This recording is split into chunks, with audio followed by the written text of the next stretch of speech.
Welcome back, everybody, to Neutrality Studies. Today, for an update with Pietro Shakarian, a historian and lecturer at the American University of Armenia in Yerevan. Pietro, welcome back. Pascal, it's great to be here as always, and I'm looking forward to discussing many interesting topics of international significance with you.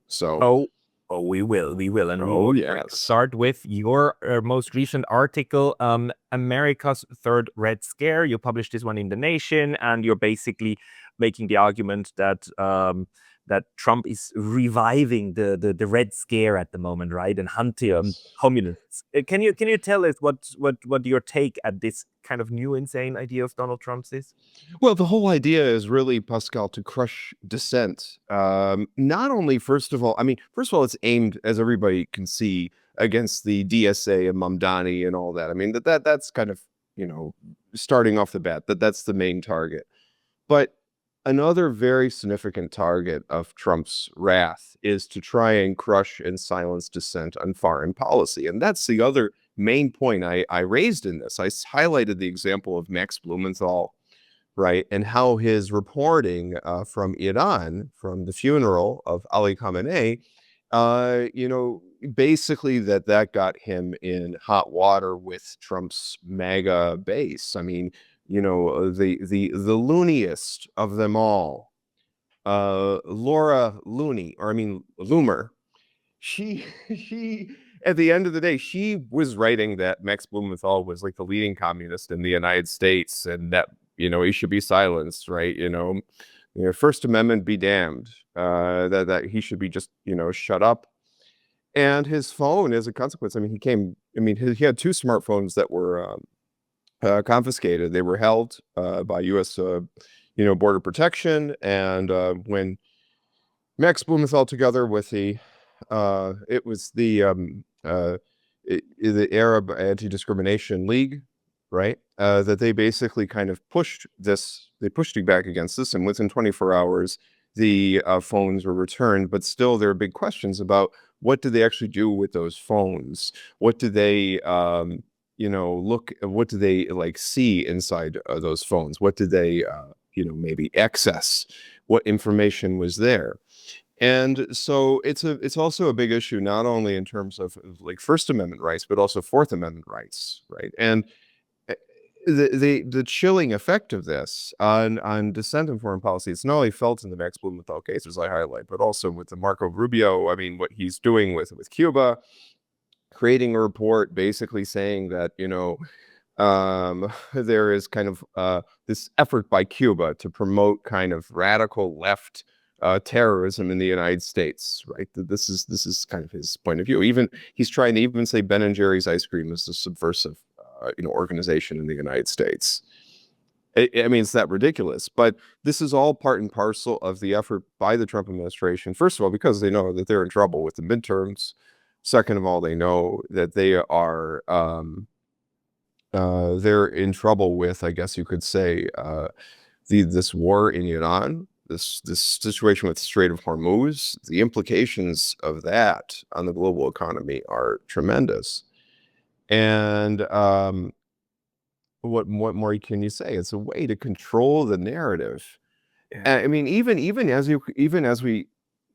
going back to the original, the second Red Scare of Joe McCarthy, that it was also an effort really to control the narrative, really to kind of silence those who wanted to say that we should not even be in a Cold War, right? I mean, and that's what we're dealing with here.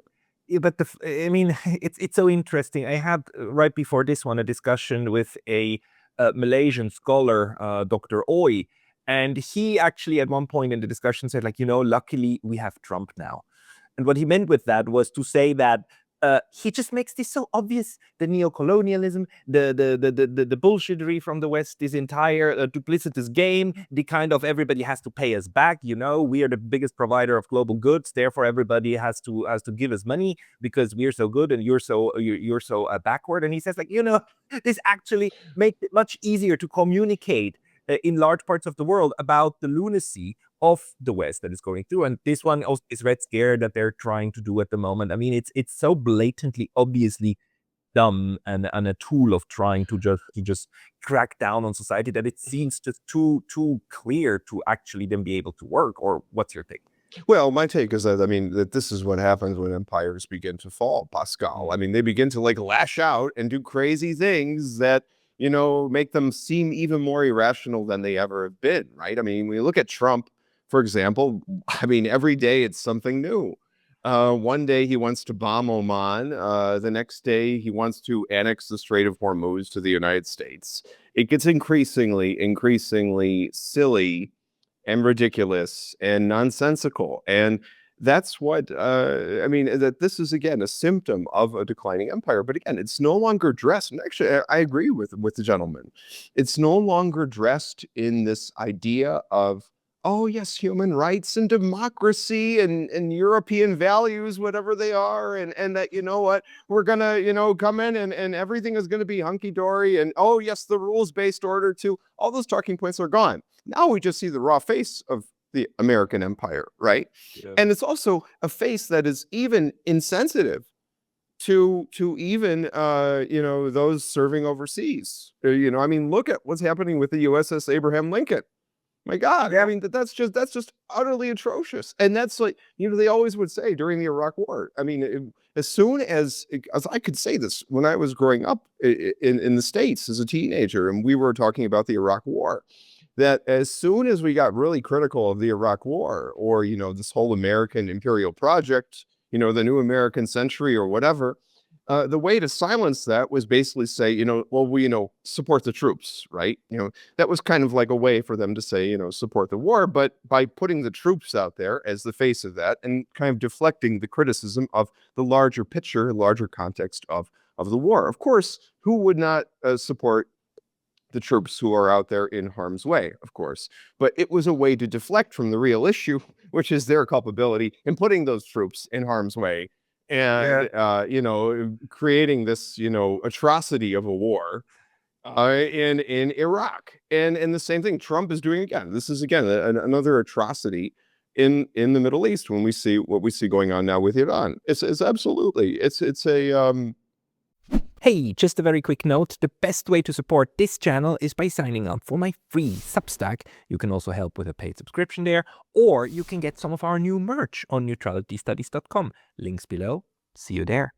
But it's so again, because it's so blatantly dumb, and that it's becoming clear now, luckily, because the back 20 years ago, it was kind of, I think a lot of people also bought into the idea that these evil dictators, Hussein and others, and Iran, they threaten our troops, right? Our innocent troops that have to be there in order to be the policemen of the world, right? And they are threatened, therefore we need to do something. And by now, it is just so blatant that this is a war of aggression against the Iran, that everybody goes like, why are our people there in the first place? I always tell this story that, Switzerland has been very good at protecting its troops over 200 years.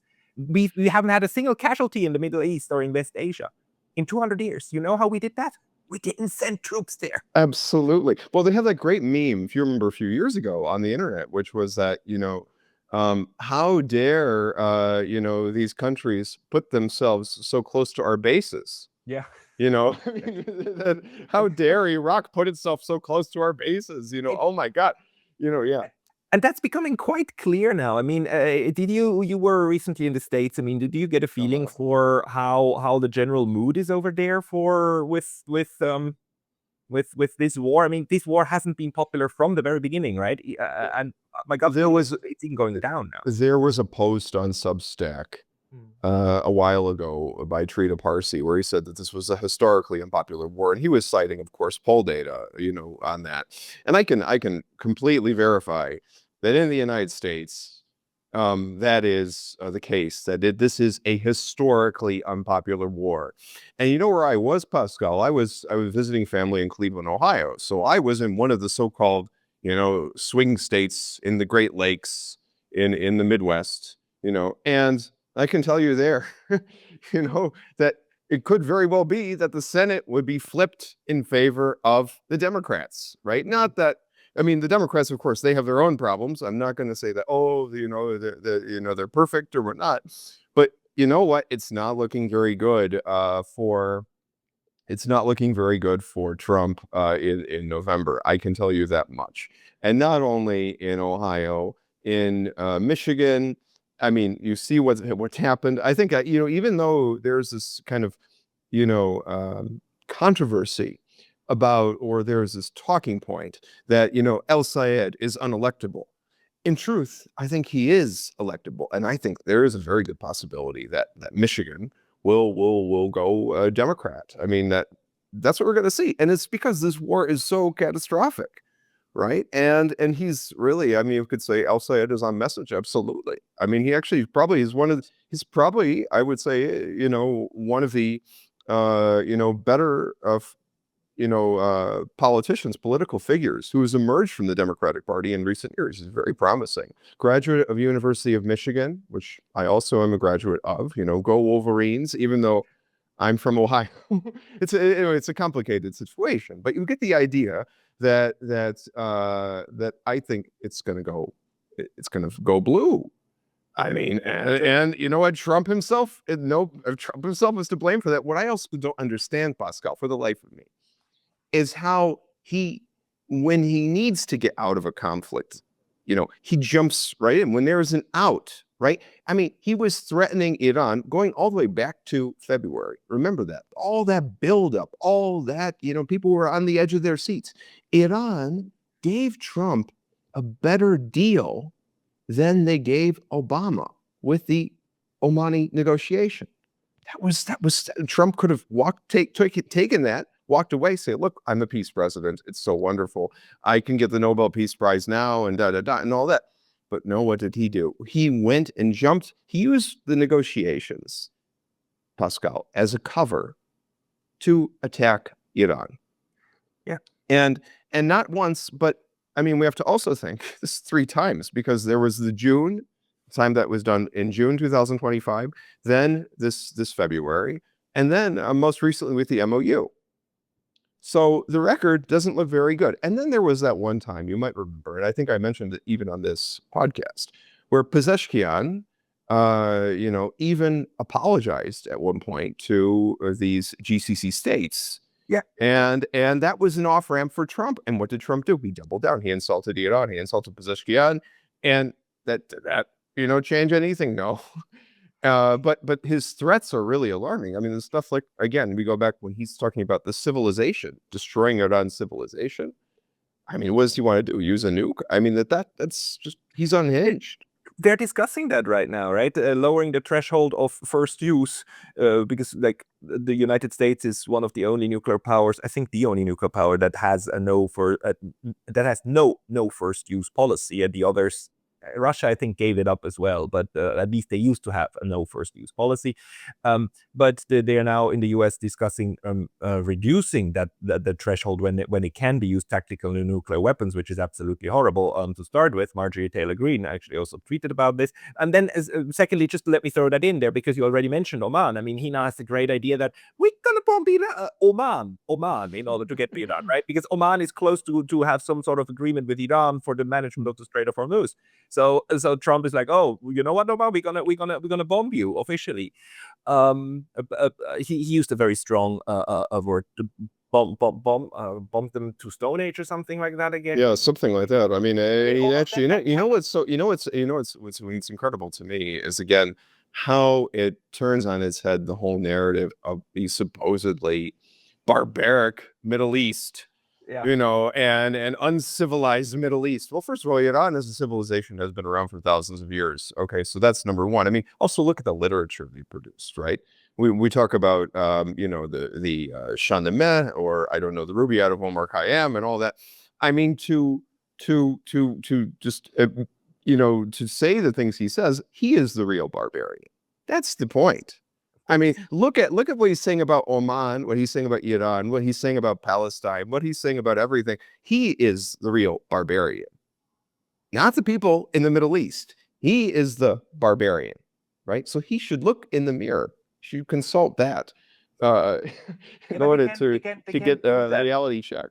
They can't do that because that would imply that they have some kind of conception of as introspection. I mean, something is wrong also with us, and these kind of people, especially, I mean, his Donald Trump as a man, right, with his own psychology, who's clearly a narcissist and suffering of very, very strong neurosis and whatnot, that they lack this ability. But even the United States as a system, I wonder if it has that capacity, because, you know, the Soviet Union had. Gorbachev came in, said, guys, we need to change things. Glasnost, perestroika, you know, we are not doing well at home. But I haven't heard any such tones from like responsible people inside the United States. There are, of course, thinkers and so on. There's the podcast scene and so on that do criticize the inside a lot, but it's not fundamental critique usually. It's more like, oh, we should do a little bit more of X or a little bit more of Y, but not we have to change the system kind of thing. I don't know if there's a question in what I just said, but No. I mean, I think that one thing I just wanted to say is that you bring up a great point in talking about the need for reform, the need for an American glasnost and perestroika, right? A lot of Americans, Pascal, I'll tell you this, were hopeful that that could be brought by Obama in 2008, and that was not the case. And in fact, actually, what we saw was a doubling down on the same old failed policies, which really, a lot of this goes back really to 1991, because once the American elites declared that we won the Cold War, which was not even true, but when they said we won, quote unquote, the Cold War, we defeated the Soviet Union as if they could go in, as if they had gone into Russia somehow, or the Soviet Union, and had broken up the country into itty bitty parts and 15 independent republics and all this. Of course, that was not the case. Mr. Yeltsin, the Russian president, was actually, leading the charge on that.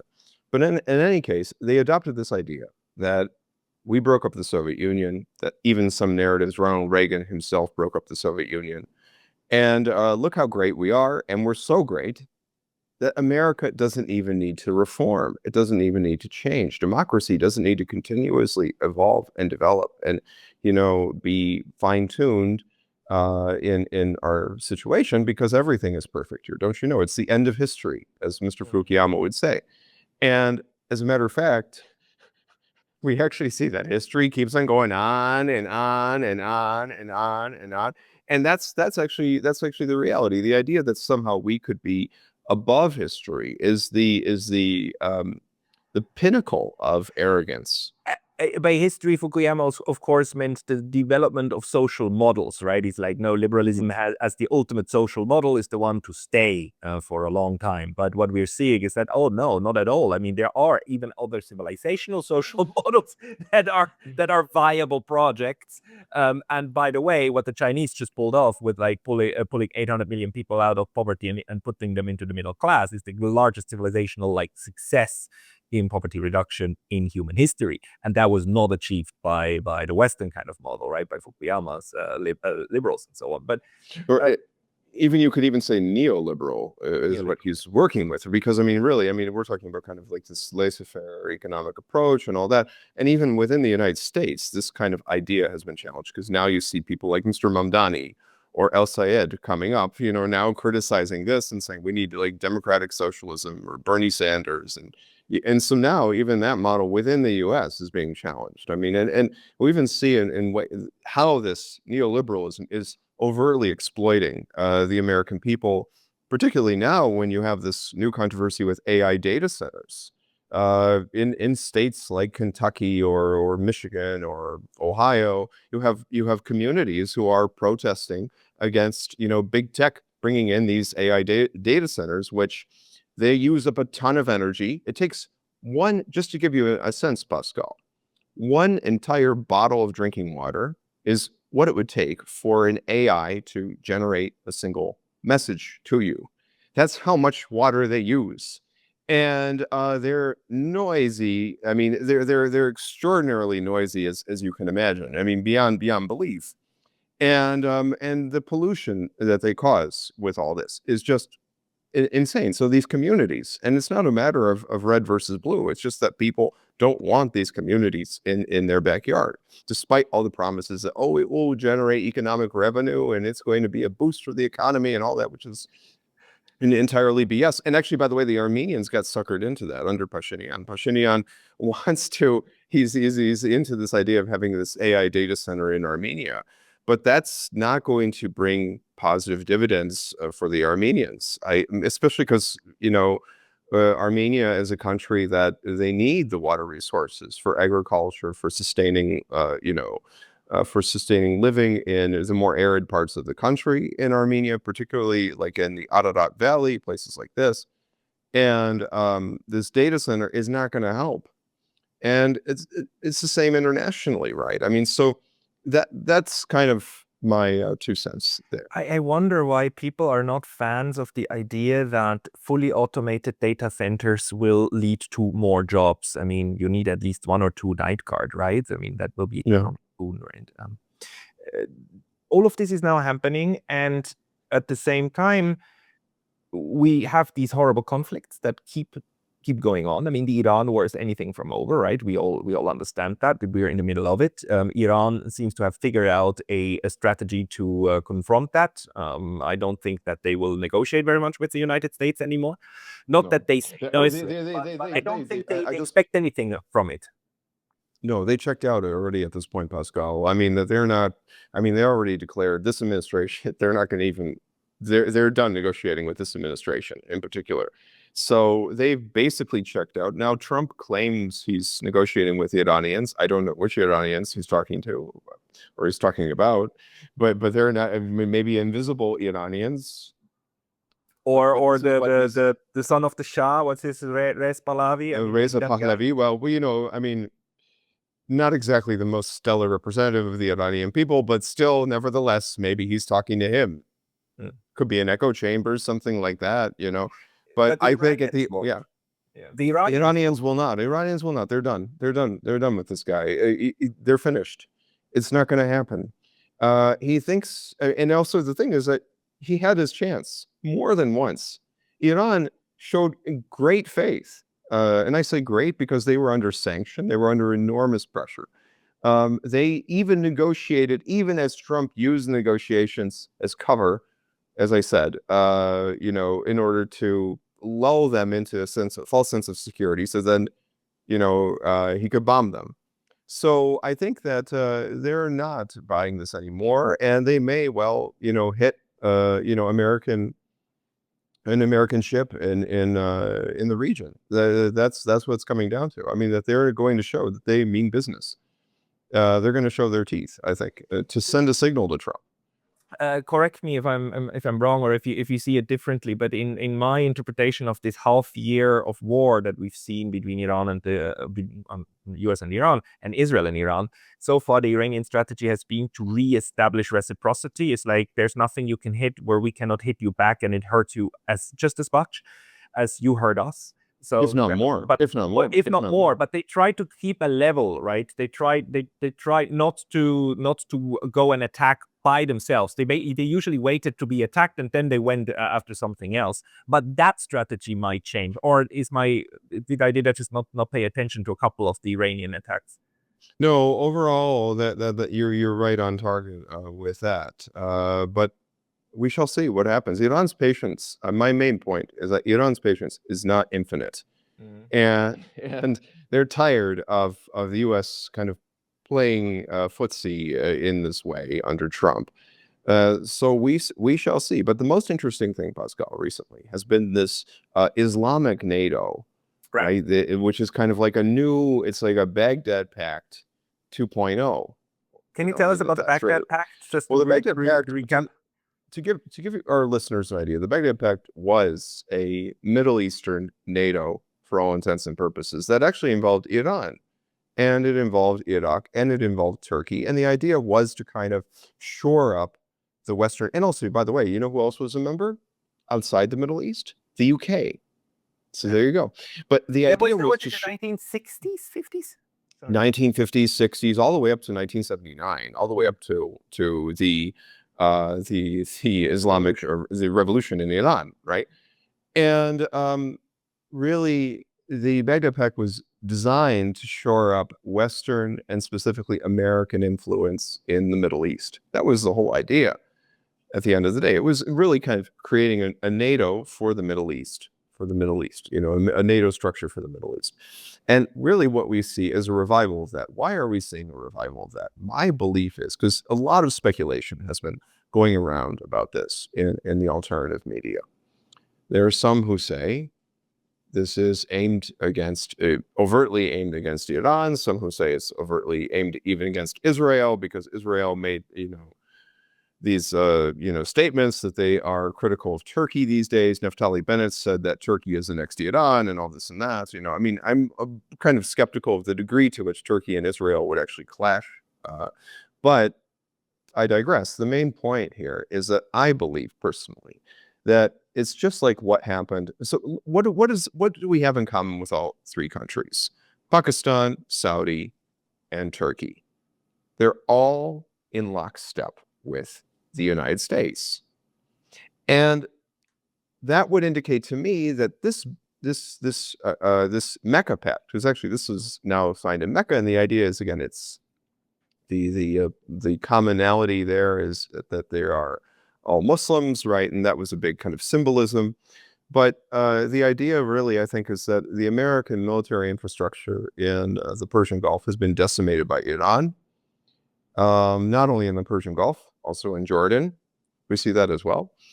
And I think that the idea is that America cannot sustain really a presence here like it could before February 2026. So it needs other partners in the region to shoulder the responsibilities. And that's what I see. I see the Mecca Pact as being the foundation for that. That could also bring in potentially other countries such as Kuwait, such as Qatar, such as Bahrain, et cetera. I mean, all these different, UAE possibly. And that's what I see, that this is done. It's like kind of like how Trump more or less gave the Ukraine war over to Europe, at least officially, although unofficially the US intel is still very much involved with that, with supporting Ukraine. Marco Rubio even admitted as much, that, even though we're trying to play the neutral broker here, that in the reality we're still supporting a side, which is, Mr. Zelensky. And that's actually how I perceive it, that this is kind of a way to kind of take that burden from the United States and give it to reliable partners there in the Middle East, or in West Asia, I should say. Yeah. And so that's how I see that. But I mean, even if it is, and the absence of the United States criticizing this pact is to me the indication that this is very much done on the behest. I mean, at least with the thumbs up of the United States, because it helps with this burden sharing idea. But a few more points. I mean, one is, we've never seen that pact. They didn't publish anything about it. The wording or whatnot. There's no secretariat, there's no council, there's no meeting point. We don't even know if they will exchange Sherpas or whatnot. Plus, we of course already had the Pakistan-Saudi Arabia defense alliance that was formed a year ago, and that now suddenly everybody just forgets about or doesn't mention. And the third point, except for NATO, I cannot give you an example of a successful long-term military alliance that has formed and remained. We had the Baghdad Pact that just fizzled away to the point where nobody remembers it. We had SEATO, the Southeast Asian Treaty Organization, that fizzled away into oblivion and never worked. And there were always kind of this kind of NATO's type. Okay, we have the US in there, we have Britain in there, we even had France in there, and then they control their thing, but it fizzled away. NATO is really the only one where North America managed to keep the to be the offshore balancer and keep the strings to its satellites firmly attached, to the point where the satellites are happy to be like little satellites.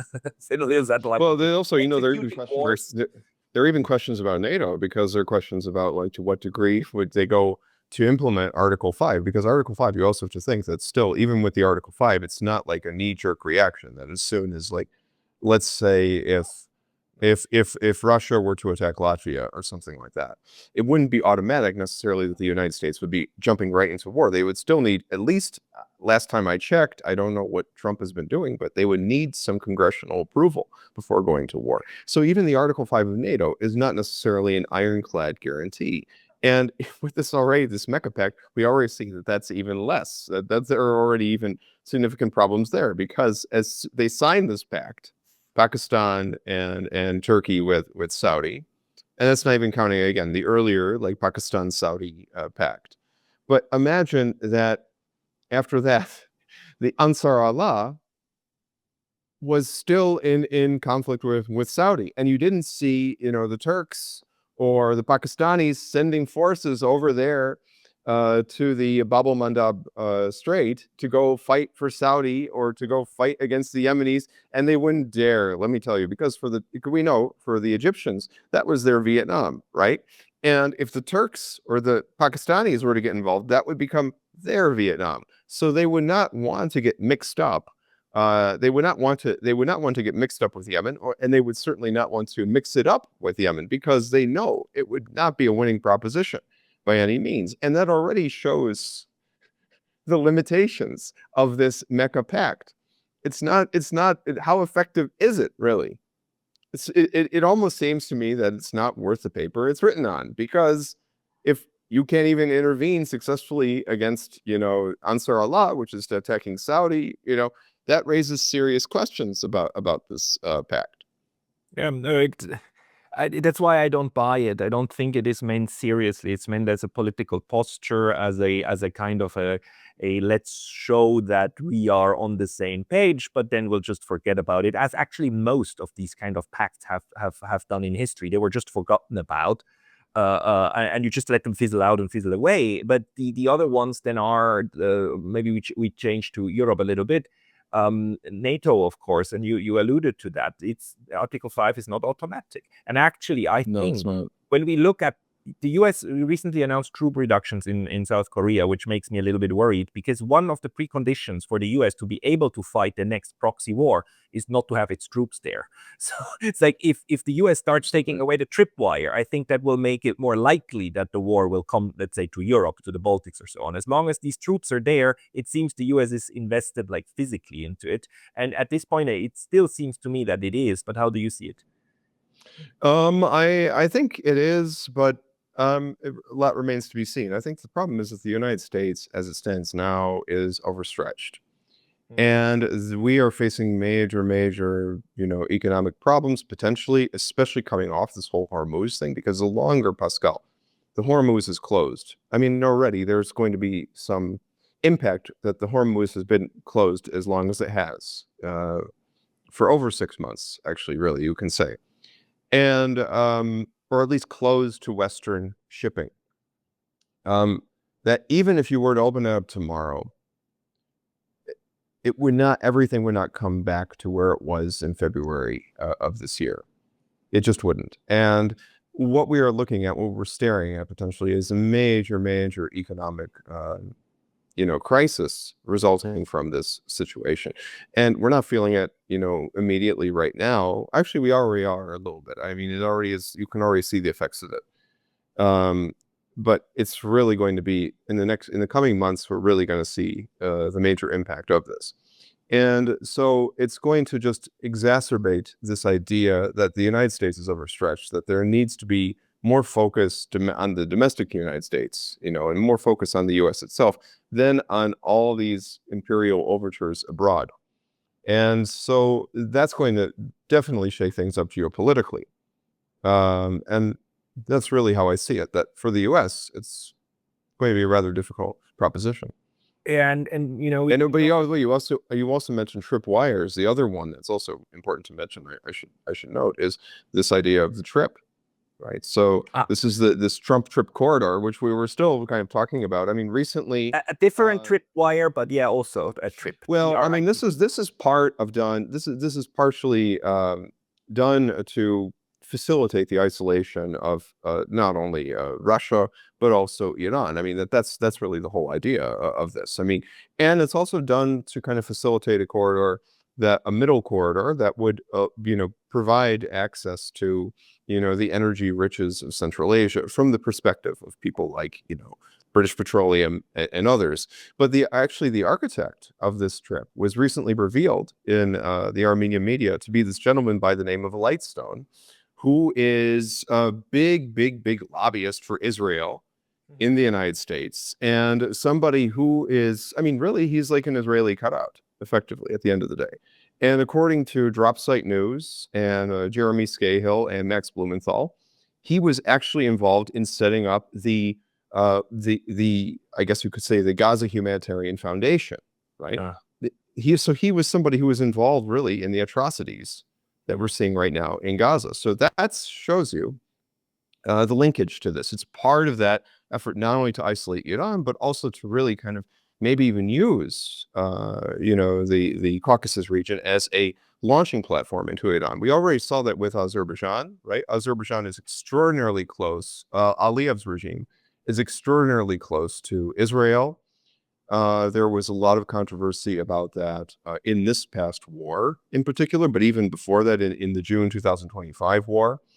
And so there is actually great alarm on the Iranian side that Pashinyan is trying to kind of join that anti-Iranian front with Mr. Aliyev by, putting all his eggs in this trip corridor. And it's also important to note, again, the Armenian people, this was an election that we just had this past June. This was an election that was completely rigged. It was not a free expression of the Armenian people, their decisive vote to show the Russians what for or something like that. No. This was a vote that was rigged extensively by Pashinyan's government with the blessing of with the blessing of Frau von der Leyen and all our friends in the EU and Mr. Trump, who publicly endorsed Pashinyan. So this whole situation is actually putting the people of Armenia in incredible risk and incredible danger. Also, certainly it would be the same, by the way, for Azerbaijan. Aliyev, he loves Netanyahu so much, he loves Israel so much, but in reality, that relationship is going to be very detrimental to Baku in the final analysis. So yeah. But if I was in Baku and look at things from Azerbaijan, I would say like, no, it's fine because I still have Turkey, right?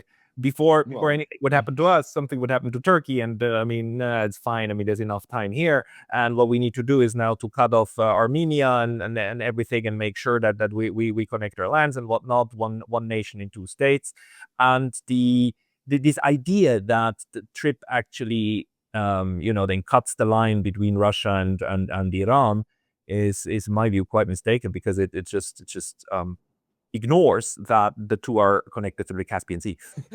Yeah, absolutely. But it's so much easier than driving things on a truck, right? Absolutely. And I think that Ukraine tried to bring the war into the Caspian Sea, right? And Iran actually said, you stop this now or else. And funnily enough, they stopped. Yeah, because they don't want it. Because I think that maybe Washington thought that this was maybe too much, although it also, I don't exclude, because Zelensky doesn't do much of anything without the consent of Washington. So it's all we spotted anyhow. Absolutely. And so I think, again, maybe Trump or his team thought it would be fun to maybe merge the two fronts. That's a possibility. There's also the possibility that Zelensky, this is what Trita Parsi was arguing, that Zelensky was trying to merge the fronts because he wanted to get the United States directly involved in the Ukraine war and directly involved in a shooting war with Russia, while at the same time also getting the Europeans in a direct shooting war with Iran. And which is actually, that's probably the most sensible explanation for it. But again, we also have to think Zelensky does very little without the consent of DC. But I think that they understood that merging the war so overtly had many more risks than benefits. Let's put it that way. And so the Ukrainian assault on that Iranian ship in the Caspian Sea, I think that in the end there was some damage control there to kind of contain the issue from blowing up too much. Yeah, so we cannot properly know where the decision was taken not to take this further, but it was definitely a testing balloon.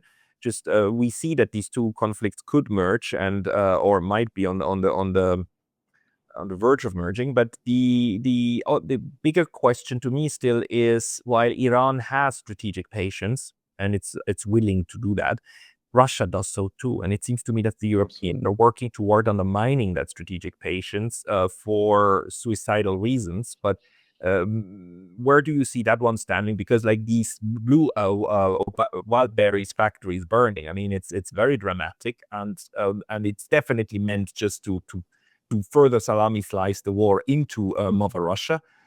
Do you have any indication of how this one is going down there?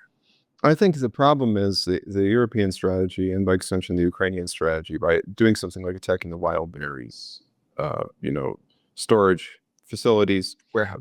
what this does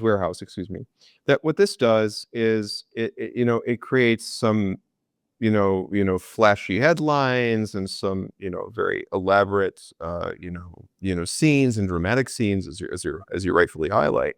But does it actually change the overall situation on the ground? Does it change the situation on the front with regard to the battlefield? Now, what do we see? We see Odessa on the Black Sea. It's being blockaded now. And what does that mean, Pascal? It makes Ukraine de facto a landlocked country, right? It may be followed. I mean, as Ukraine, becomes more and more exhausted, it may get to a point where Russia actually controls Odessa. And that's not even counting, again, that the Russians are pushing toward, I mean, we had this Konstantinovka, captured by the Russians, recently. And in addition, pushing toward Kramatorsk and Slavyansk, right? And the idea of capturing those two cities, that would be really the end of Ukraine's, fortress barrier there in Donbass. Once those areas are taken, then Russia would have a much, a smoother route to, really ending this war rapidly. Ukraine does not have that much. I mean, Ukraine has a massive manpower shortage. The Europeans are desperately trying to maybe change the whole dynamic. They want to maybe, try to undermine public confidence in Russia, in the ability of the Russian state to provide security for the people and all that. But it's not going to work in the long term. And it's, as you highlight, incredibly, incredibly dangerous for the Europeans. The European publics, I should mention, as you well know, because you're in Switzerland right now, the European publics are, not for a war with Russia, but the European elites, they're all gung-ho for that. And I think that in the end, the European elites are not, if there ever was a clear representation of political elites not representing the interests of their people, it's what we have today with the EU. Because what are they doing? They're putting their own people in harm's way for some vague, geopolitical goals, and for really this imperialistic war in which the Ukrainian people, it pains me to say, are being used as pawns. That's really what's going on here. That's really the nature of this war, that they are using the Ukrainian people to fight a proxy war against Russia. That's really what's going on. If people don't see that now, I mean, you even have some people on the political left who try to make this whole idea of Ukraine, Gaza, solidarity, whatever. And in reality, they're not seeing what the Ukraine war for what it is. They're not seeing the Ukraine war for what it is, which is this horrible imperialistic war in which the Ukrainian people are being used as cannon fodder by Western elites. And that's the great tragedy of this. I mean, and Ukraine, I mean, it's going to be interesting to see what happens. By the way, I'm not one of these people who believes that, that when the war ends, I mean, probably what we would see as an outcome of this war in the final analysis would be Ukraine would become a rump state. It would lose a lot of land to Russia. Most likely Odessa even, they would even lose that. But I'm not necessarily sure that we would be in a scenario where like Poland would take the western part of Ukraine, or like Romania would take a slice of Ukraine or something like this. Because if we look even at the western Ukraine, I mean, the majority of the population there is Ukrainian. Would they want to be part of Poland? Would the Poles want them? Those are big questions. Okay, so the Poles, they might have their historical desires for Lvov, the city, but they might not want to bring in so many Ukrainians into their country, right? We have to start thinking like that, because I don't think it's realistic. Yeah, the people, Same thing. some of the people there that are currently being reburied are not the kinds of people that the Poles officially like very much. I think that there will be a chunk definitely of Ukraine being left. What I have a problem with is to say that this rump state is not able to live. I mean, No, look it's at what going happened on the to rump live. state Austria. It lives Yeah, but really well. and I think that what would actually end up happening really is it would be a rump state. And this, I mean, many people in the West would not like to hear this, but it would be a rump state that in the end of the day would probably find some independent accommodation with Russia, because there would be no real way for the West, given all of the problems I was talking about financially and everything like that, for them to really sustain this operation, in perpetuity, where they would have this, Ukraine as a so-called anti-Russia against Russia, that kind of a thing. And similarly, by the way, I can say this also about, Zakarpattia region. The people there would not want to be part of Hungary. There would be Hungarians in the far south of Zakarpattia that would certainly want to be part of Hungary. But the Carpatho-Ukrainian, Carpatho-Rusin population would not be so interested in that prospect. And it goes on, right? So there would be a rump state of Ukraine, but it would be a Ukraine that would have to find, out of necessity, out of its basic survival for its people and its society, would have to find an accommodation with Russia. That's actually what we're really looking at, because it's in the natural interest of the Ukrainian people to have an accommodation with Russia. I mean, it's like one big East Slavic family. Russians, Ukrainians, Belarusians. That's the reality, Pascal. Look how many, you can't even quantify how many intermarriages there are between Russians and Ukrainians. They're that interlinked. In the Soviet times, they didn't even consider that an intermarriage between a Russian and a Ukrainian, right? Look at Mikhail Gorbachev. He is somebody who is of partial Russian, partial Ukrainian origin. His wife, Raisa, was fully Ukrainian. Khrushchev was born in Ukraine. He was Russian, but his wife was Ukrainian. It goes on and on and on. Solzhenitsyn. I mean, it goes. I mean, also Yuri Shevchuk, of the Russian rock band DDT, also of Ukrainian origin. There's just so much interconnection there. You can't disentangle it so easily. I don't know if maybe Brzezinski was thinking we could facilitate a clean divorce, because the connections to the Russian-Ukrainian ties are that clear. It's much more ambiguous than he thinks. The history is so interlocked and intertwined, you can't easily disentangle that. Of course. And that's the reality that Ukrainians are going to, and Ukrainian people want to have peace in the end. They don't want this war to go on forever. As we see, we don't want to see a scenario where a young woman loses her fiance to the meat grinder of this unjust imperialistic war. That the Ukrainian people, at the end of the day, will find their own interests, and their own interests would include the top interest would be to find a peace with Russia. That's in the natural interest of Ukraine, and that's how it's going to end up.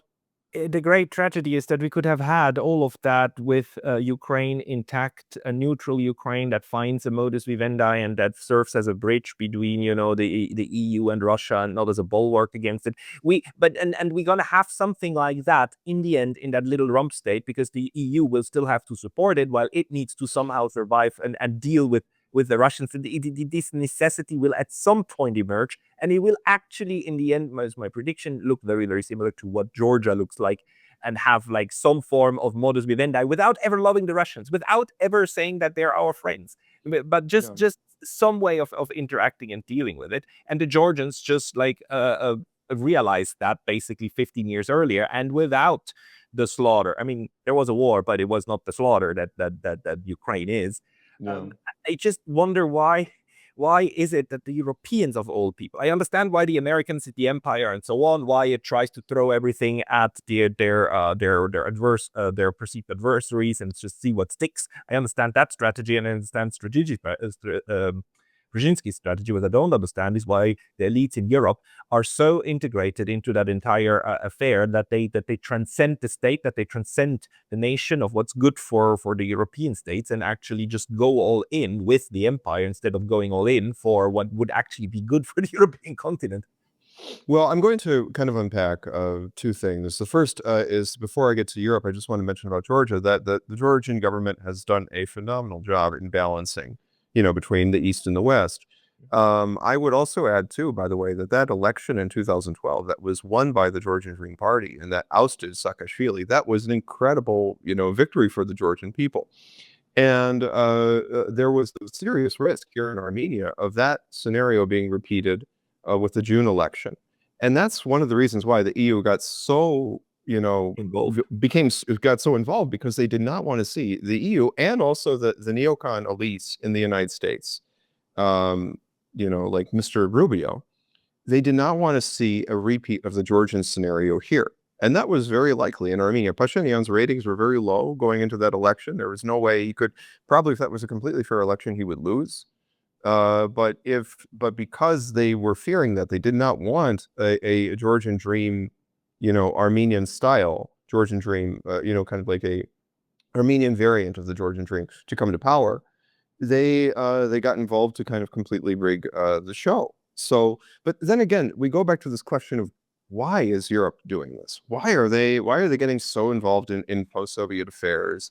Why are they getting involved in really post-Soviet affairs that actually lead to that actually are to the detriment of European interests? Because it's not in the interests of the Europeans to use Georgians, Armenians, Ukrainians against Russia or to confront Russia in any sense.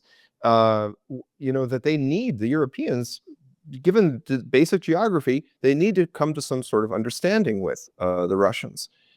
That's because I believe that it's part of a process of the subordination of European elites to the American interests. And this is a process that did not begin overnight. That in the Cold War, Pascal, the United States had influence over Western Europe. That was part of the Western Alliance, right, with NATO and all that. But there was also this principle of strategic autonomy, that the United States, in order to help bolster this image that in the capitalist West, we have more freedom, et cetera, that we should allow our Western European allies to pursue their own independent foreign policy. Like if Mr. de Gaulle wants to not integrate his forces with NATO, if he wants to do his own thing, he should do his own thing. And there was that model was highly respected internationally.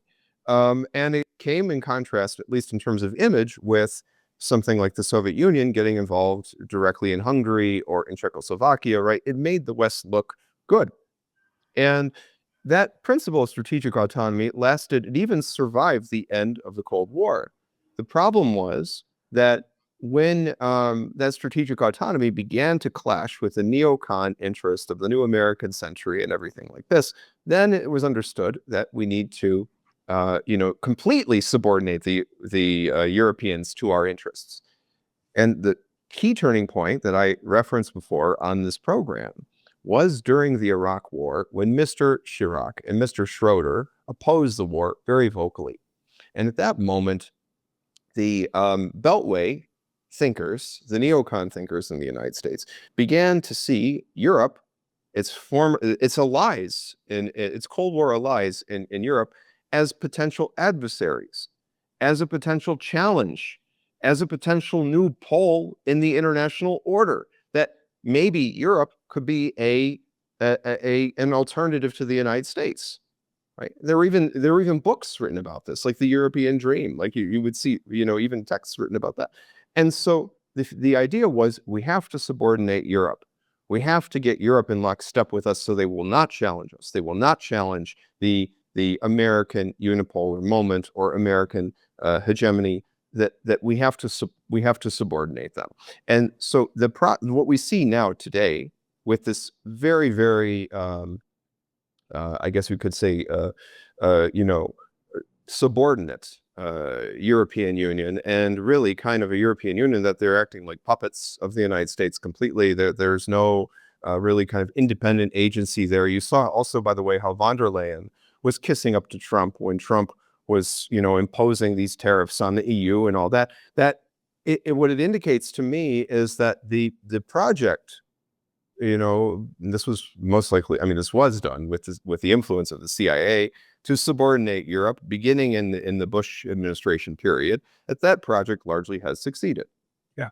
Yeah. And what it's done, though, it's been extraordinarily detrimental to Europe. And that's the only explanation I can give for why are European elites pursuing interests that are contradictory to the interests of their own people, because those elites were trained by, you know, they were trained under the influence of the United States. You know, you do see some exceptions to this, by the way, like Spain, right? Like Ireland. Spain, unfortunately, though, we see what's happening with them, that they got out of line. Now Trump is trying to kind of, you know, send messages to Spain with this kind of orchestrated in so-called immigrant, you know, I guess you could say this so-called immigrant invasion of quote unquote of the Spanish enclave in North Africa, Ceuta, you know, and also trying to kind of you know, send a message to Pedro Sanchez that, oh, look, you didn't support the Iran war, you didn't support you know, you're you know, criticizing the Gaza genocide. How can you do this, right? We need you to be in lockstep with us. So that's what I'm saying, that they're actually, the U.S. in many ways, they're also losing control to some extent, because now we're beginning to see the Europeans, some European leaders, beginning to say, hey, look, I'm out of this. I'm not going to be, you know, increasing my defense spending at your behest. I don't want to be part of your imperial schemes. I'm out. You know, I'm out of the game. That as soon as you see that, now you're seeing efforts to punish those very elites. Yeah, this is a very good point, and actually some a way to look at this. You know, the United States and NATO basically they lost in Vietnam, they lost in the Middle East, in West Asia, they lost against Russia. The one war they did win, and that where they still are earning the spoils, is they of course defeated Europe, and Yeah, like well, Eastern Europe and Western Europe. They defeated it absolutely. Yeah, completely, and absolutely. still hold on to this, and the boot is still on, and the people under the boot are still licking the boot. That's how far it's going. So this has been going quite successful for the US. In fact, you're right. Yeah, but I think that actually there will be, I mean, especially with all the economic problems coming up, especially with the Hormuz, that there is going to be a reckoning over this very soon. I can't say exactly when. I'm not going to be like, you know, Nostradamus and give you an exact date when this would actually happen or whatever.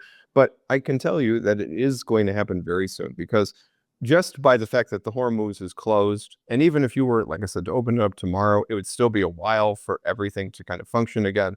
Because again, think about the sour crude that goes into the diesel and the airplane fuel, the jet fuel.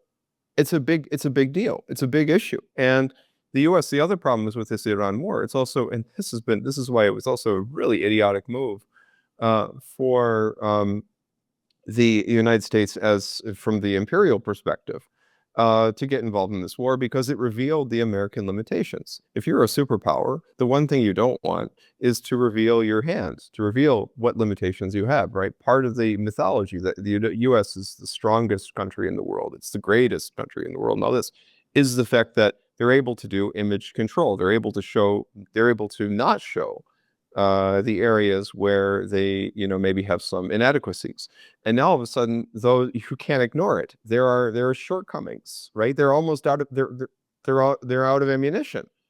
And that's a big deal. I mean, how can a superpower be out of ammunition? That's the question you have to ask yourself. If this is still a superpower, how are they out of ammunition? And the truth is, Pascal, even superpowers have limitations, right? We see Russia has its limitations, China has its limitations, and the US has its limitations. That's the reality.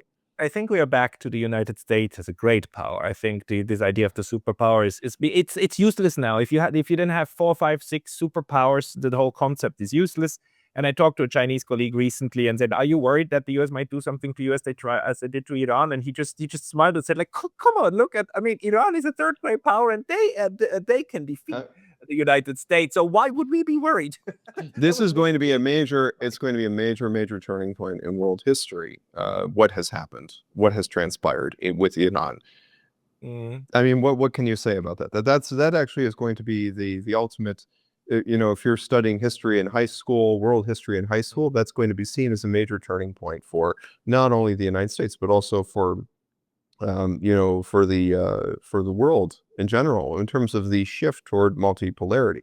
That's it's just this is it actually, the irony also is that Trump, in part, one of the reasons, of course, there's of course the Israeli influence to Netanyahu, all that, to get into the war with Iran, and we know, but there's also the element of trying to kind of stop the multipolarity, right? To halt the integration of BRICS, to halt this Russia, China, Iran kind of integration process. And the irony, of course, is that the war only sped it up. Yeah. It only made it made this process even more it only made this process even faster. Yeah, absolutely. So yeah, Here we are at the end of empire. And as Gramsci, I mean, Gramsci is being misquoted quite a lot, but I do like the idea of this world in between being the world of monsters, or the time in between being the time of monsters. It is a dangerous one, but it's very good to have your perspective on regularly. So Pietro, people who want to read more about you or see more from you, where should they go?